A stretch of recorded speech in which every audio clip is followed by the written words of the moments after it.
மகிழ்ச்சியின் சத்தம் வழங்கும் அனுதின தேவ மன்னா. Voice of Joy presents Daily Manna by Reverend A. Benedict. Praise the Lord. God loves you so much. இன்றைய தேவ மன்னாவாக சங்கீதம் 2 அதிகாரம் 12 வசனம். குமாரன் கோபம் கொள்ளாமலும் நீங்கள் வழியிலே அழியாமலும் இருக்கும்படிக்கு அவரை முத்தம் செய்யுங்கள். கொஞ்ச காலத்திலே அவருடைய கோபம் பற்றி எரியும். அவரை அண்டிக் கொள்ளுகிற யாவரும் பாக்கியவான்கள். பாக்கியவான்கள். இன்றைய மன்னாவின் தலைப்பு கர்த்தரை அண்டிக் கொள்வோர் பாக்கியவான்கள். கர்த்தரை அண்டிக் கொள்வோர் பாக்கியவான்கள். கொஞ்ச காலத்திலே தேவ கோபம் பற்றி எரிய போகுதே நண்பா. கொஞ்ச காலத்திலே தேவ கோபம் பற்றி எரிய போகுதே நண்பா. இயேசுவின் பாதத்தை முத்தம் செய்தால் தேவ கோபத்திற்கு தப்பித்து நீ கொள்வா. நண்பா வா வா வா வா, இயேசுவண்டை வா. உன் இதயத்தை அவரிடம் தா. உன் இதயத்தை அவரிடம் தா. நண்பா வா வா வா வா, இயேசுவண்டை வா. உன் இதயத்தை அவரிடம் தா. உன் இதயத்தை அவரிடம் தா. ஆமென். அன்பான தேவச்சனமே, கொஞ்ச காலத்திலே தேவ கோபம் பற்றி எரிய போகிறது. இயேசுவின் பாதத்தை முத்தம் செய்தால் தேவ கோபத்திற்கு நீ தப்பித்துக் கொள்ள முடியும் என்று வார்த்தை சொல்லுகிறது. எனக்கோ தேவனை அண்டிக் கொண்டிருப்பதே நலமாயிருக்கிறது என்று தாவீது பக்தன் சொல்லுகிறார். சங்கீதம் 73 அதிகாரத்திலே 28 வசனம். எனக்கோ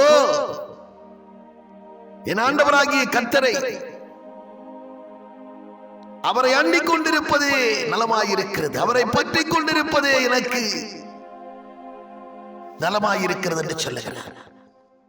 ஆம், அவரை அண்டிக் கொள்வோர், அவரை பற்றிக் கொள்வோர், அவரை உறுதியாய் பற்றிக் கொள்வோர் பாக்கியவான்கள்.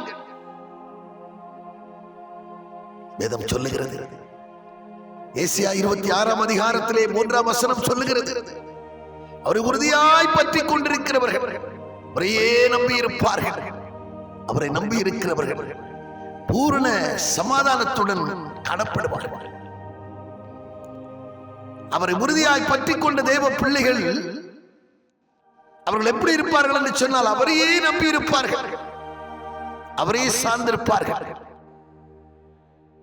கர்த்தர் எனக்காக யாவற்றையும் செய்து முடிப்பார் என்று அவர் மேல் நம்பிக்கையாயிருப்பார்கள். வேதம் சொல்லுகிறது, உன்னுடைய நம்பிக்கை இன்றைய தினம் உன்னுடைய நம்பிக்கையை கர்த்தர் மேல் வைப்பாயானால்,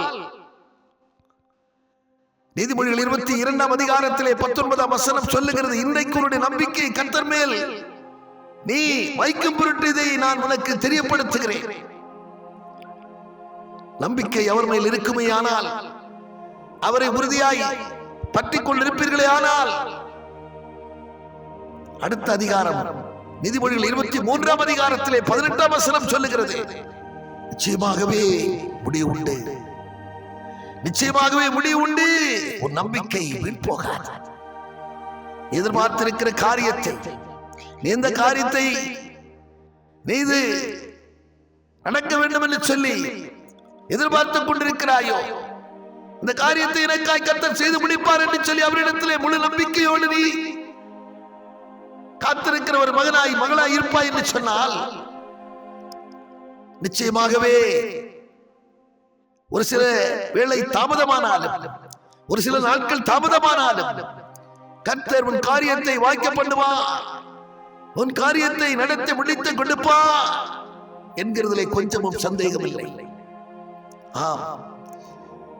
எவ்வளவுக்கு எவ்வளவாய் நாம் அவரை பற்றிக் கொள்கிறோமோ அவ்வளவுக்கு எவ்வளவாய் அவரிடத்திலிருந்து நன்மையை நாம் பெற முடியும். அவரிடத்திலிருந்து ஏராளமான நன்மைகள் நாம் பெற முடியும். அவரை பற்றிக் கொள்ளுங்கள், அவர் மேல் நம்பிக்கையாயிருங்கள், எந்த சூழ்நிலையும் அவரை விட்டு விடாதிருங்கள்.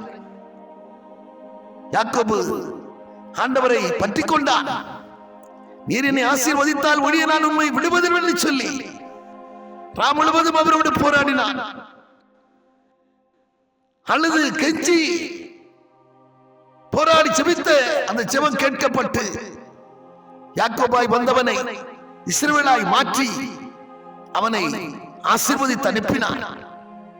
அதே போல இன்னைக்கு இந்த வார்த்தையை கேட்டுக் கொண்டிருக்கிற தேவ பிள்ளைகளாகிய உங்கள் ஒவ்வொருவரையும் ஆசீர்வதிக்க விரும்புகிறார்.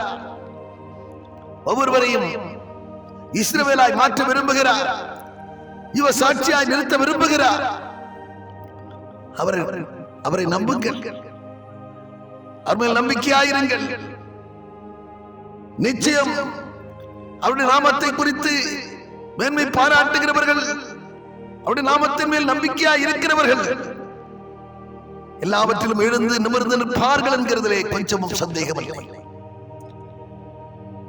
சிலதங்களை குறித்தும் குதிரைகளை குறித்தும் மேன்மை பாராட்டுவார்கள், அவர்கள் முறிந்து விழுந்து போவார்கள். கர்த்தருடைய நாமத்தை குறித்து மேன்மை பாராட்டுகிறவர்கள், கர்த்தருடைய நாமத்தின் மேல் பற்றுதலாய் இருக்கிறவர்கள், கர்த்தருடைய நாமத்தை உறுதியாய் பற்றிக் கொண்டிருக்கிறவர்கள் அவர்கள் எல்லாவற்றிலும் எழுந்து நிமிர்ந்து நிற்பார்கள் என்கிறதிலே கொஞ்சமும் சந்தேகம் இல்லை. நாம் ஜெபம் பண்ண பரலோக பிதாவே, விண்ணுக்கு மண்ணுக்கு உரியவரே, எங்கள் காவலரே, அரணம் கோட்டையுமாயிருக்கிறவரே, நாளிலே கொடுத்த வார்த்தைக்காக நாங்கள் உமக்கு நன்றி செலுத்துகிறோம். தாவீது பக்தனை போல இந்த வார்த்தையை கேட்டுக் கொண்டிருக்கிற பிள்ளைகள் யாவரும் அண்டிக் கொள்கிறவர்களாக உறுதியாய் பற்றிக் கொண்டவர்களாய் காணப்பட அதன் நிமித்தமாக இடத்திலிருந்து ஆசீர்வாதங்களை சோதரித்துக் கொள்ள ஆண்டவரே, அநேக நாட்களாக காத்திருக்கிற ஆண்டவர் எதிர்பார்த்துக் கொண்டிருக்கிற காரியங்களை அவர்கள் கண்டு ஆண்டவரே சோத்திரப்பா, உண்மையில் ஆண்டவரை அகமகிடவும் துணை செய்வீராக. வேண்டுவதற்கு மேலாய் காரியங்களை வாய்க்க பண்ணுகிற சர்வவல்லமுள்ள கர்த்தர் அவர்களுக்கு எப்போதும் உறுதுணையாய் இருக்க வேண்டும் என்று உடைய கருத்தில் அர்ப்பணித்து ஜெபிக்கிறோம். இயேசு கிறிஸ்துவின் மூலம் ஜெபிக்கிறோம் நல்ல பிதாவே, ஆமென்.